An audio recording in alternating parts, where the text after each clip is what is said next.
Hello, it's Patrick Melly again at Russian Hill and Talwyn Ranch. We're in the Sauvignon Blanc vineyard that we were in just a month ago, and we're just going to spend a very short amount of time here today. I just wanted to show you to contrast how much development we've had just in this last month. One of the things that you'll see if you look behind me at the vineyard, these shoots have grown tremendously. They're now 9 feet tall. We've put them up underneath the wires so that we get good sun exposure to them. But the more important thing I wanted to show you is the development of the grapes at this point. If you remember last month, they were really just tiny little BBs, even smaller. And now, as you see, we have real clusters. And these are big enough that we can now start to evaluate how much fruit we're going to have in the Sauvignon Blanc this year. But in the meantime, we're really going to go over to a new block in the vineyard. That's really what I want to have today's video about, show you some new things that we have going on.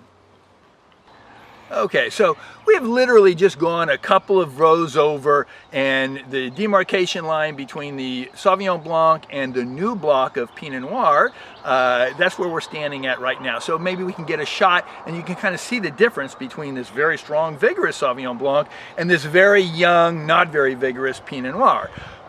This Pinot Noir block is, this will be the first fruit that I've ever taken off of it that I can kind of get a look at for quality.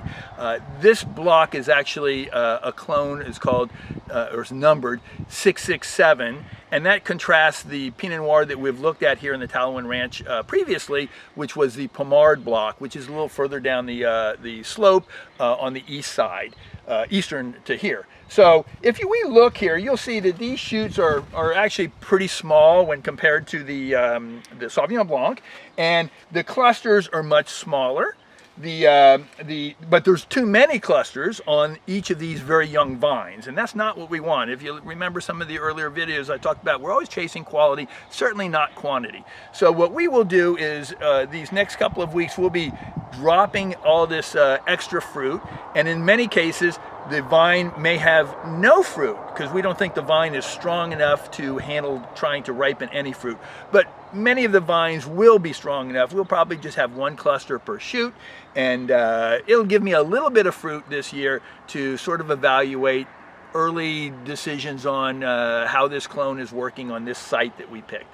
So we'll look forward in the future to seeing how this starts to develop, and maybe we'll do a little comparison and contrasting with this versus the Pommard block that we've already got established and has been producing for us.